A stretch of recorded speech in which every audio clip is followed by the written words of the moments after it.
What's up, guys? So, welcome to a Try Not to Get Angry challenge starring the infamous Verge PC build. So, in case you don't know, I love building PCs myself. I mean, right now I'm kind of cash strapped, obviously, because of the current health situation. Rona. So, I don't really have any money to do anything with my current PC right now. So, that kind of sucks. So, we're just going to be reacting to one of the oldest, shittiest guides on the internet. So, a little bit of backstory for this one. Back in September of 2018, The Verge made a PC building guide, or a PC build guide, I should say. I feel like that's more of a correct term. And it got so much hate when it got out. Or when it released, I should say. Because I heard there were so many mistakes. I have watched this video like about 100,000 times. I know exactly what he did wrong. I just got to try not to get angry. But I will critique it. Because even though I'm 2 years late. I'll admit it. I'm 2 years late. I'm 2 years late to the freaking party. Hey, better late than never when all of the initial hype died down. It's still being talked about to this day, surprisingly. Jeez. First of all, Jesus Christ. Second of all, how badly do you have to build a PC in order for it to still get hate to this day? And now I'm giving my perspective on it. Anyways, enough blabbering around. Let's get into the video. Oh, come on! So a few years ago, TC, our managing editor, built a gaming desktop. What am I doing? 720. Oh, it only goes up to... Oh, that's bullshit! But it's kind of out of All right, date, I already and lost. it's definitely not going to hold up for Battlefield 5. So let's build a new one. Okay. So far, so good? You can build a gaming desktop for around $1,000. True. But I You want to can go build it. all out. You can build a gaming PC for around $1,000, although that's not usually the typical budget. Sometimes the typical budget is around $1,500 or so. I feel like that's the best amount to spend on a gaming PC because I feel like if you go a bit higher, there are a bit of diminishing returns.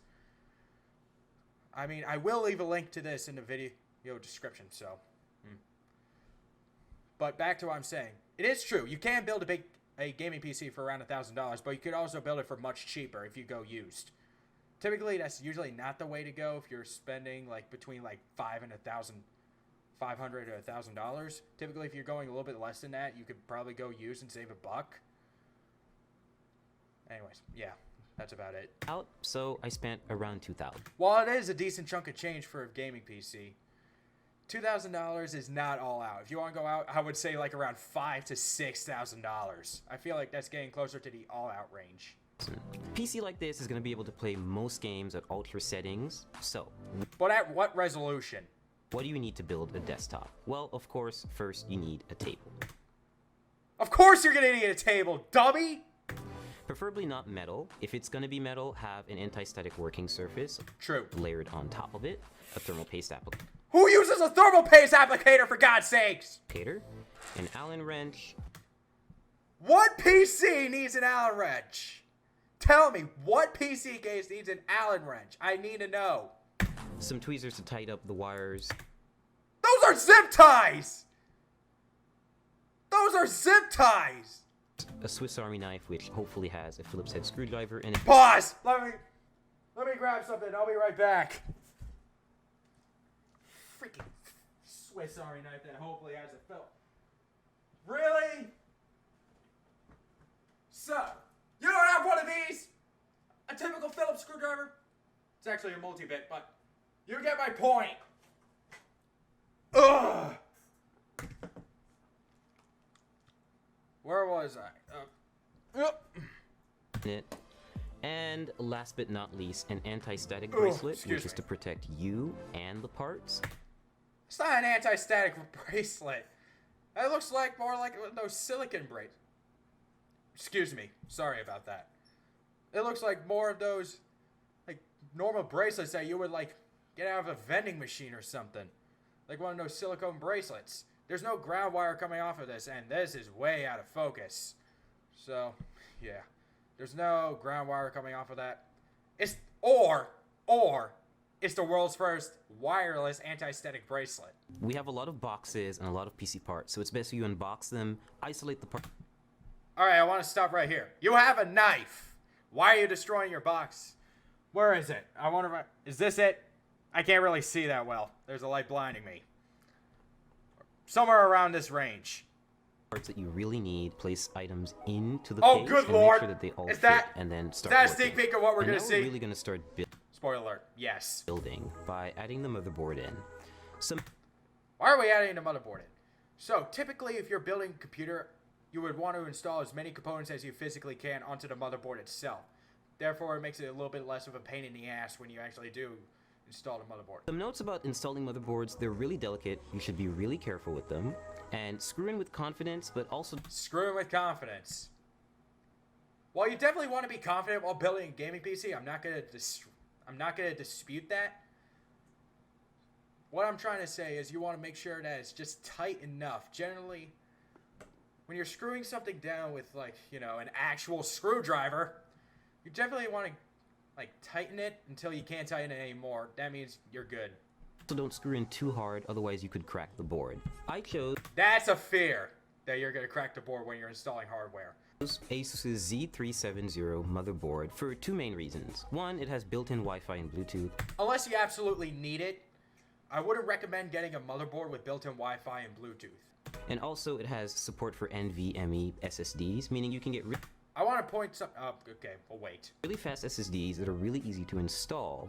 Pay close attention to the brace that goes Pause. That is not a brace. That is an I/O shield or an I/O plate that usually goes at the back of your case. at the back of the computer. You always have to make sure that you really hammer it in. I know these things are a pain in the ass to install, trust me, but don't hammer it in regardless of how angry you get.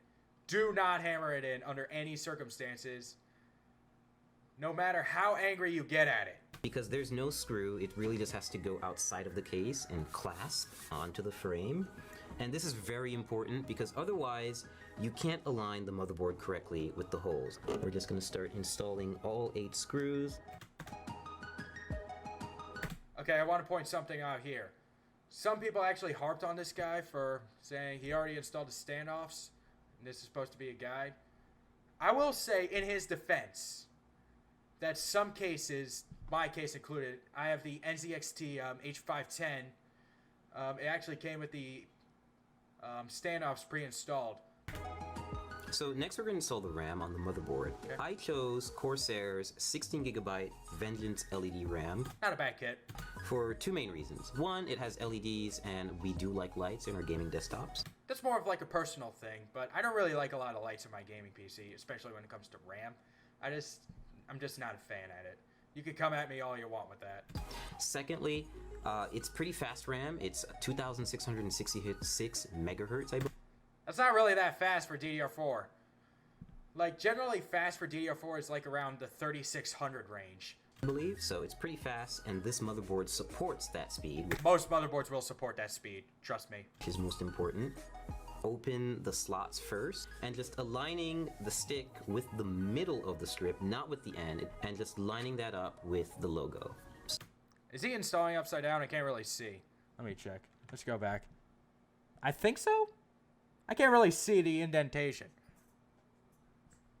Also, again, the light is blinding me. With the middle of the strip, not with the end, and just lining that up with the logo. So once you hear that solid clasp and It's a click, not a clasp. you don't see the gold connectors on the side anymore, that's when you know the RAM is in. Step 3, we're going to install the hard drive, or in this case, the NVMe SSD. I chose this format of solid state drive so that I could input it into the motherboard without having to worry about extra wire. Although it is nice to not deal with wires, trust me. You don't normally buy an M2 SSD for no wires. You typically buy it because it's one of the fastest SSDs you... 1 second. I've been talking way too much in this video. You typically buy them for the performance, for the speed. Or putting it in a separate part of the case and just getting really messy. This is from Kingston, and it's 480 gigabytes, so it's not a lot, but you can always... That is true. It's not a lot of storage nowadays, especially in 2020. Like nowadays, some games are getting closer and closer to 150 or 200 gigabytes of storage taken up by one game. Holy shit. Just upgrade this and swap it out, and it's only held down by one screw and the latch, so it's really simple. Alright, to point out something here, he forgot to mention that there's also a standoff. Typically with your motherboard, if it does have a M2 SSD, is that it would usually come with like a screw and a standoff already included in the box, and you could just use that to screw it down. But he forgot the standoff, so instead of like being at a flush like 90-degree angle, it's going to be more at like a 85, 80-degree angle. I don't know. I don't have a protractor on me. So instead of like being flat, actually, oh wait, I'm a moron. This is a 90-degree angle. This is a 180-degree angle. So going it down is like, I don't know. Down, I don't know. I don't have a protractor again on me. But I apologize for that mistake. This is 90 degrees. This is flat. I'm gonna have a sore throat tomorrow. And really straightforward. Speed for gaming is important when it comes to a hard drive. You want files to write quickly and you want games to load quickly, so that's why it's best Definitely a luxury. if you use an SSD. Okay, so step 4, we're going to install the graphics card. I chose PNY's GTX 1080, which is overclocked. I understand this is 2 years old, but typically with that you want to like use because back in 2018 I heard there was a lot of 1080 Ti and Core i7 builds. Like, excuse me, sorry. Like for less than $2,000. So also RAM also was very expensive 2 years ago. Trust me, I got hit by that freaking DRAM shortage.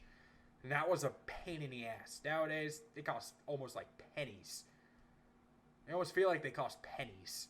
They don't actually cost pennies. They're like 60, 70 bucks for a decent Corsair Ventus LPX kit last time I checked. And this as of October 8th, 2020. And so it's a pretty easy installation. You're just going to find the gold connectors, and you're going to line this bracket with the back end bracket of your PC case. Now, which lane you choose depends entirely on what other parts you're going to put in the system. I'm just going to pick the top one because the SSD is at the bottom and I don't want to cover it. I just think it looks nice. You got lucky.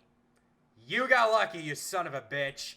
Typically, the top slot is the most bandwidth. Click down. Take your remaining brackets and just put them in the spots that you haven't used. Oh, God. I need a drink of water. You don't have... Hey, I'll be right back. I'm going to go get some water. Ugh.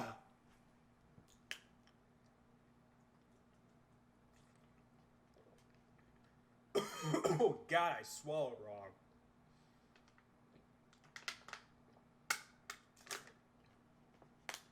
Much better. Where was I? We're not even 5 minutes in. I've rambled way too long. You have to screw these in. They get bolted down by the back end bracket. And your GPU is installed. Power supply time. I chose Corsair's 850 watt power supply because I need enough headroom for ray tracing GPUs when they come out, and I don't want to have to upgrade it again. So all you have to do is take the brick. That's not a brick. That's a power supply. Bricks are used for building stuff. Power supplies are used for powering PCs. And make sure that you align it with these little insulating pads. Oh, God, I'm still feeling that swallow wrong.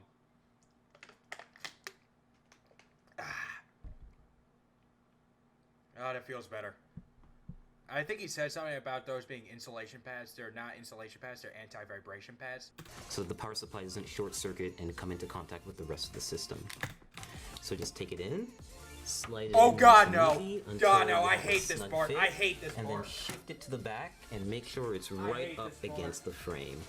Oh, now God. you just take the required screws and you tighten and screw in. So next step, we're going to install... He's literally choking that power supply. Holy shit. Oh, boy. Oh, God. Oh, that's going to potentially kill the entire system. So, sometimes how power supplies work is that they like to take as many opponents components as they can. Like when a power supply dies, expect to replace your motherboard. Like that's probably going to be dead because it's hooked in directly to the power supply. Expect CPU, that's probably going to be dead as well. Like you're probably going to need an entire new PC. But that's not always the case. I would like to clarify that. Not always the case. But that's generally what happens when power supplies die. They usually like to take as many components as they possibly can when they do die. The CPU cooler. In this case, it's going to go on the top end of the case, and we're just going to have the hose hang out for a little while until we install the processor. I need to take a break from talking. Jesus. Which is going to come a little later. Always be sure to try to... Wow! As soon as I said that, he already made another mistake. I can see through the table, even with a blinding light. There's no fans on that. Place it in the system first before you install it, because you can see it takes up a lot of space. But in this case, no pun intended, it fits in perfectly, and we're going to start screwing it in. And so there's nothing special about this screwing in process. They're just really long screws because they go through the entire frame of the cooler, and they take forever. You wanna know why? Because those long screws, like those really long screws that you would get with an AIO cooler, those are usually for mounting the fans right onto the radiator. Oh, for those who don't know, AIO stands for all-in-one. Cables. Every power supply is going to come with a big bag of Velcro cables. That's misleading. You wanna know why that's misleading? Because that's not always the case. He's talking about fully modular power supplies. That is true. That it's going to come with a big bag of cables. Oh, shit. I already stuttered. Damn. And my voice is not happy with me. So there's 3 criteria power supplies. Non-modular, semi-modular, and fully modular. What he's talking about here is fully modular. Yeah, that's more correct. I didn't mean to flip you guys off. It's fully modular. That usually has all the cables already in that bag. Then semi-modular, which only has like the non-essential cables, like the main cables, such as the main power, the 20+4, and the 4+4 power connector, or 24-pin and 8-pin. Sometimes it's a 4-pin, other times it's an 8-pin, sometimes there are 2 8-pins. And the main luxury of going with fully modular is cable management. Like, if you have a fully modular power supply, you could have some really nice, really neat cable management. Or not. That could be a spoiler alert, so be forewarned. It's kind of daunting at first, so you always have to find the ones that are going to fit. In this case, you need to match those. Typically, you want to do this before you mount your power supply into the case, because some cases it's very hard, especially small form factor ones, like ones that only support mini ITX motherboards. Those usually don't have a lot of room to work in for cable management. Cables with the correct descriptions on the power supply. I'm not going to talk for a little bit. Next step is we're connecting the power supply to the motherboard with a 24-pin cable. We're just matching that cable from the motherboard, threading it through the back, and attaching the 24-pin header to the power supply so that we can have one of the connections complete. The next few additions will be for the GPU, for any specific ports that the case has, for any lighting that the case has, the CPU cooler, anything else really. We're installing the CPU, the heart of the computer or the brain. You said brain earlier. Depending on how you look at it. So to do this, we're just going to remove the plastic covering that they put on the motherboard. We're just going to take this little plastic part out. We'll just toss that out of here. Don't do that. Typically with those socket covers, if you want to RMA that motherboard, you need that socket cover. And now we have an exposed CPU holder, or rather slot. It's a socket. On the motherboard. And we're going to use the CPU applicator. This is a special little part that not everyone may get, but this motherboard that we got from ASUS definitely does have. It's called a CPU installation tool. You don't really need that. It makes it really useful if you want to install a Core i7 hexa-core CPU. Yeah, we've got one, and it... Oh yeah, we got one. You can only find it at like Walmart, Best Buy, Amazon, Newegg, pretty much all the major ones. It's an 8th generation chip. And it's ready to go, and it supports overclocking. So what having this little installer does for you is it's basically a brace that you can apply right to the CPU and light it up with the triangles I've that talked you'll see way in the too bottom much in left this corner. video. And this will make it easier for us to apply it to the motherboard and then apply thermal paste and then apply a CPU cooler on top. And we're just going to carefully lean it down into the system and make sure that everything lines up, and we're going to clasp down on it and we'll be good to go. So we're about to apply thermal paste to the CPU. Every CPU cooler actually comes with a bit of thermal paste already neatly applied. That's already in a good circle enough. around it. That's usually good enough. But it's usually not enough. It's good. It is enough. Trust me, it is enough. Essentially PC building practice to have a little bit extra Excuse me. and layer it on top of the CPU. Oh my god! What is that CPU application process? The final portion is to add the CPU cooler to the top end of the processor. So you're going to see that there are 4 Holy shit! What is that?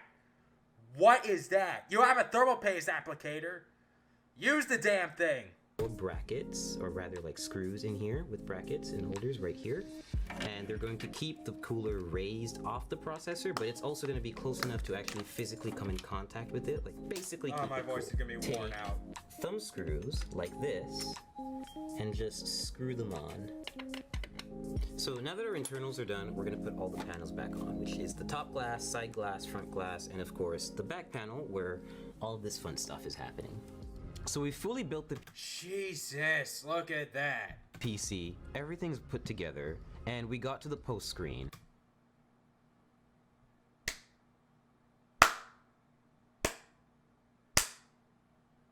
Hooray, we got to the post screen.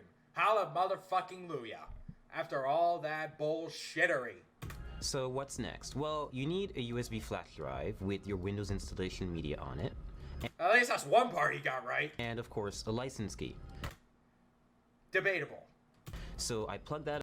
It works just fine without a license key, but if you want to like avoid watermarks like the activate Windows watermark, you probably need a license key if that helps you get to sleep at night. Up, installed Windows in a couple of minutes, installed a bunch of drivers, and now we have a fully functioning gaming PC ready to run some games. Right now I've got Armor 3 running at maximum settings, native resolution, which is 1080p HD, and it's running pretty smoothly. Like, I'm averaging 70 and 80 FPS, and this is normally like a very intensive game to run.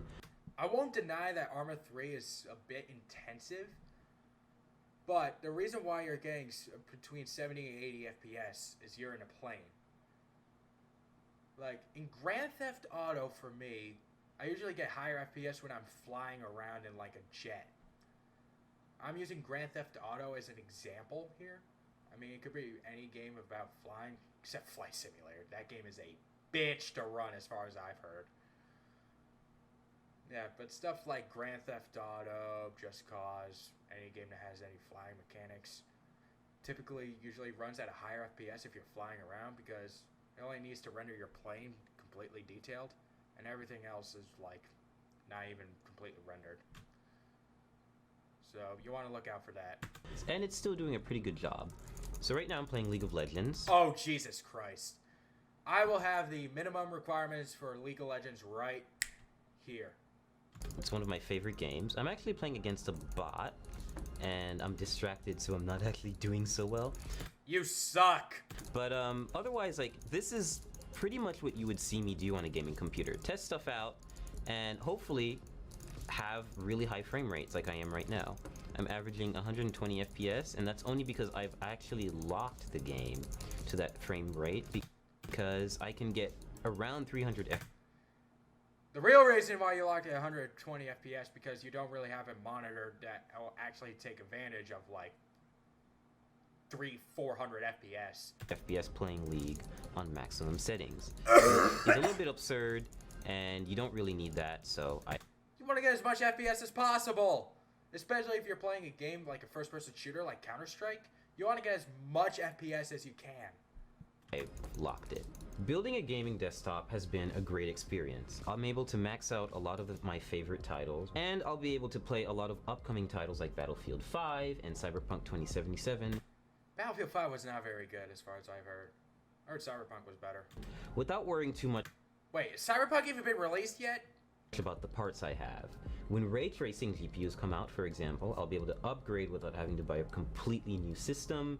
And if I have a problem down the line, I can always just swap out a part and have it serviced rather than losing my whole computer. And of course now we also have a computer to test and benchmark games here at the Verge. Hopefully I was able to get down when I needed to get down. I obviously failed at the try not to get angry part, as I got angry in the beginning, and it just become me ranting about this computer. So thank you guys so much for watching this video. If you liked it, make sure you leave a like. Leave a comment for saying how late I was to this party. Subscribe if you haven't, and ring that bell icon so you'll get notified every time I upload. Thank you guys so much for watching. I'll see you in the next video. Goodbye!